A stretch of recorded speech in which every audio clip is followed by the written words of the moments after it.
कार्यक्रम में उपस्थित पूर्वी दिल्ली के महापौर श्रीमान निर्मल जैन जी और यहाँ से लोकप्रिय विधायक श्री ओम प्रकाश शर्मा जी, गांधीनगर से विधायक अनिल वाजपेयी जी और शाहदरा जिला के हमारे जिलाध्यक्ष श्री रामकिशोर शर्मा जी, इस कार्यक्रम की संयोजक और इस वार्ड की लोकप्रिय निगम पार्षद कुंजन गुप्ता जी, स्टैंडिंग कमेटी के chairman Shri Satpal Singh ji, deputy chairman Deepak Malhotra ji, यहाँ उपस्थित हमारे पूर्व मेयर श्री विपिन बिहारी सिंह जी, पूर्व standing committee chairman Sandeep Kapoor ji, Romesh Gupta ji, निगम पार्षद बबीता खन्ना जी, इंदिरा झा जी, शशि चांदना जी और जोन की चेयरपर्सन भावना मलिक जी, यहाँ उपस्थित मंच में उपस्थित श्री श्याम सुंदर अग्रवाल जी जो निगम पार्षद हैं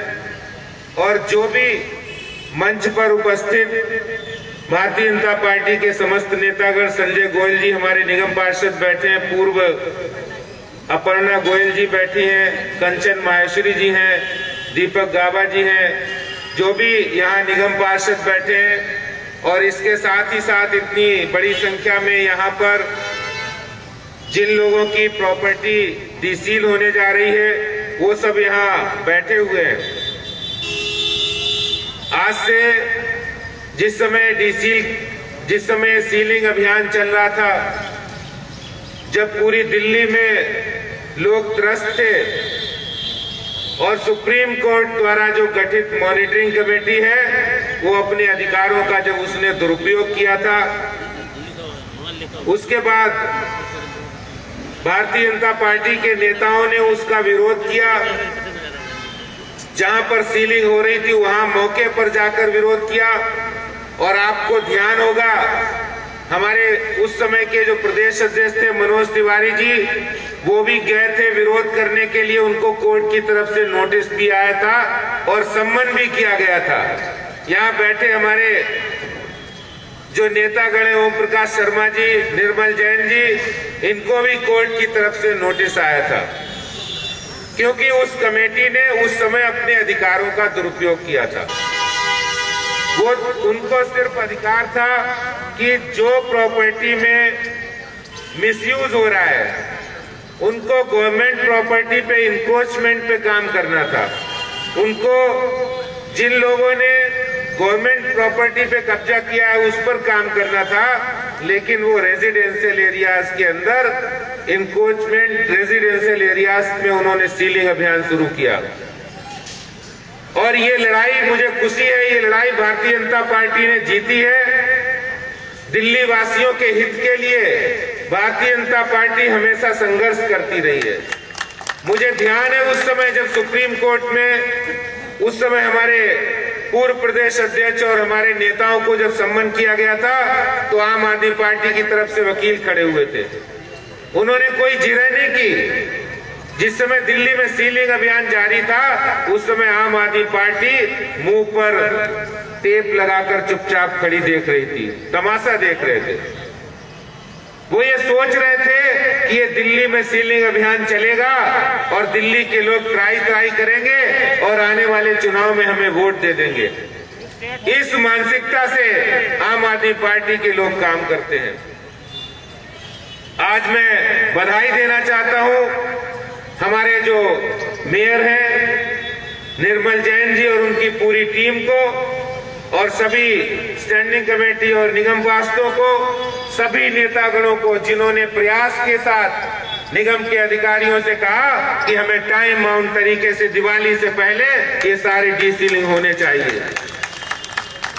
मुझे ध्यान है नवीन कुमार जी बैठे हमारे मीडिया इंचार्ज, आज से 15 दिन पहले हमने एक प्रेस कॉन्फ्रेंस की थी और कहा था कि पूरी दिल्ली के अंदर लगभग 3000 से ज्यादा प्रॉपर्टी ऐसी है जो मॉनिटरिंग कमेटी ने अपने अधिकारों का दुरुपयोग करके जिनको सील किया था उनको तुरंत डीसील करना चाहिए, निगम ने अभियान लेना चाहिए। और मुझे इस बात की खुशी है कि पूर्वी दिल्ली ने इस अभियान को हाथों हाथ लिया और दिवाली से पहले जो आज शाहदरा साउथ जोन इसमें 500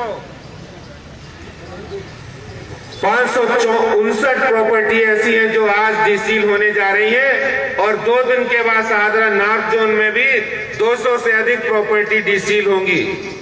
मैं इसके लिए पूर्वी दिल्ली नगर निगम के सभी निगम पार्षदों को, जिन्होंने बहुत कोशिश करके मेहनत करके ये काम किया है, जनता को राहत देने का काम किया है।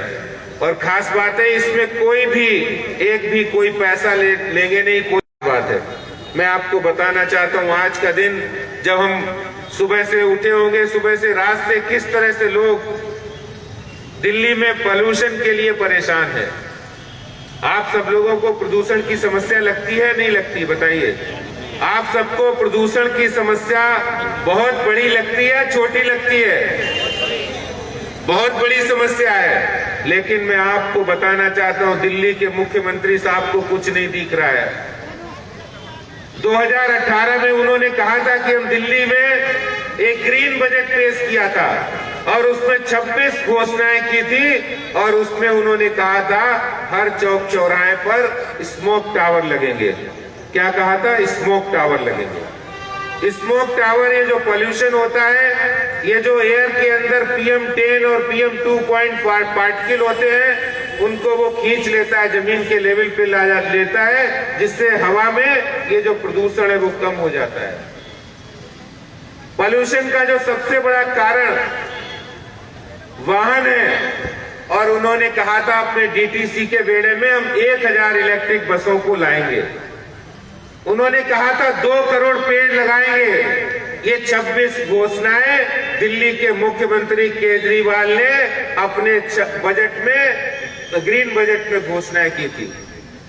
लेकिन आज बड़े दुख के साथ कहना पड़ता है कि स्मोक टावर तो नहीं लगे, लेकिन हर चौक चौराहे पर उनकी फोटो वाले होर्डिंग जरूर लगे हैं।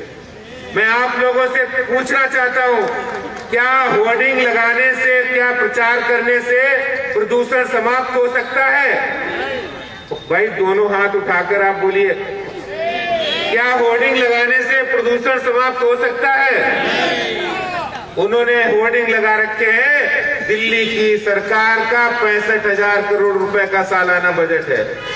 ये हमारे 2 माननीय विधायक बैठे हैं, ये जानते हैं दिल्ली की सरकार, दिल्ली के मुख्यमंत्री, उनको 65,000 करोड़ रुपया जो साल का बजट है, वो सारा पैसा वो विज्ञापन पर खर्च कर रहे हैं। जनता की कमाई, जो गाड़ी कमाई का पैसा है, टैक्स के रूप में आता है, उस पैसे को जनता की भलाई के लिए, उनकी समस्याओं को दूर करने के लिए, कोई ठोस कदम उठाने के लिए खर्च करना चाहिए था। वो पैसा उन्होंने सारा एडवर्टीजमेंट में खर्च किया है। अगर उस पैसे का इस्तेमाल वो सही करते तो आज दिल्ली की जनता को उनके 6 वर्ष के शासन के में ये हालात नहीं देखने पड़ते। हर साल आता है, हर साल सितंबर में उनका ड्रामा शुरू हो जाता है। हर जगह जगह चौक चौराहे पे होर्डिंग लग जाएंगे कि हम प्रदूषण के लिए बहुत काम कर रहे हैं। अरे जमीन पर करिए मुख्यमंत्री जी, जमीन पर काम करेंगे तभी कुछ समस्या का हल होगा। और एक नहीं, उन्होंने ऐसे अनेक वादे किए हैं और जिस समय MCD को काम करने की ज्यादा जरूरत है, आज मुझे पता है कोरोना के समय में दिल्ली नगर निगम के कर्मचारी हो, दिल्ली नगर निगम के अधिकारी हो या हमारे निगम पार्षद हो, वो चाहे वो सैनिटाइजेशन का काम हो या फिर डेंगू के लिए दवाइयों का छिड़काव हो, आज डेंगू का श्रेय भी मुख्यमंत्री साहब ले रहे हैं। मुझे हैरानी होती है, अरे दिल्ली नगर निगम का काम है डेंगू, चिकनगुनिया या जल जनित बीमारियों से बचाव करना, सुरक्षा करना और अभियान चलाना। हमारे निगम पार्षद दिन रात मेहनत करके और जो निगम के हेल्थ कर्मी है, सफाई कर्मी है, वो काम करके और श्रेय साहब दिल्ली के मुख्यमंत्री साहब ले रहे हैं, बोले डेंगू हमने समाप्त कर दिया। अरे डेंगू समाप्त कर दिया तो दिल्ली नगर निगम को आपने जो 13,000 करोड़ रुपया देना है वो भी तो दे दो, बकाया पैसा। आखिर उन डॉक्टर्स ने, उन सफाई कर्मियों ने, उन टीचर्स ने, उन हेल्थ वर्कर्स ने आपका क्या बिगाड़ा है? दिवाली मनाने का हक उनको भी है। अभी निर्मल जी कह रहे थे कि हमने उनको सितंबर तक की सैलरी दे दी, आगे अक्टूबर तक की दे देंगे। निगम अपने संसाधनों से कटौती करके उनको पैसे दे रहा है, लेकिन दिल्ली सरकार को जू नहीं रेंग रही है। निगम का जो 13,000 करोड़ रुपया तीनों निगमों का बकाया है वो दे नहीं रहे, और दे सिर्फ इसलिए नहीं रहे कि एमसीडी में भारतीय जनता पार्टी की सरकार है। मैं आज उनसे कहना चाहता हूं, जिस तरह वो एमसीडी में बीजेपी की सरकार है और उसको दबाना चाहते हैं, वो मैं उनसे कहना चाहता हूं, अगर आपको दुश्मनी, अगर आपको कोई परेशानी है तो भारतीय जनता पार्टी के नेताओं से हो सकती है, दिल्ली की जनता से नहीं हो सकती है, डॉक्टरों से नहीं हो सकती है, सफाई कर्मियों से नहीं हो सकती है। उनको परेशान करने का कोई हक नहीं है आपको। जो पैसा आपके बजट में लोगों ने टैक्स के द्वारा, जनता की गाड़ी कमाई का पैसा जो टैक्स के रूप में आपको मिला है, वो दिल्ली की जनता के कल्याण के लिए खर्च होना चाहिए, ना कि अपनी फोटो को, चेहरे को चमकाने के लिए खर्च होना चाहिए। इसलिए आप लोगों से कहना चाहता हूं, ये झूठ की फैक्ट्री बनाने वाली सरकार जो हर बात पर झूठ बोलती है, जल बोर्ड इनका बड़ा भाई लगता है, इनका छोटा भाई लगता है, उसको 40,000 करोड़ रुपया पिछले 6 साल में इन्होंने लोन में दे दिया। जो जल बोर्ड फायदे में चल रहा था वो आज नुकसान में है, लेकिन निगम को देने के लिए इनके पास पैसे नहीं है, साफ सफाई के लिए इनके पास पैसे नहीं है, प्रदूषण को खत्म करने के लिए इनके पास पैसे नहीं है।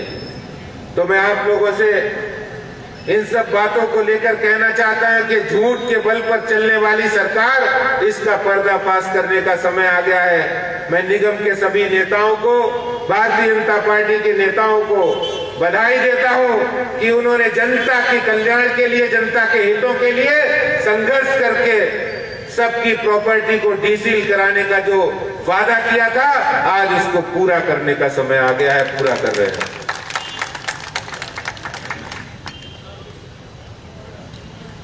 तो जिस तरह से इन सब बातों को लेके हमें आगे जाना है, और मैं आज ये भी आप सबको कहना चाहता हूँ, दीपावली का समय है, दीपावली का त्योहार है, आप सबको दिवाली की, धनतेरस की और भैया दूज की सबकी शुभकामनाएं भी देता हूँ। बहुत बहुत धन्यवाद। जय हिंद, जय भारत।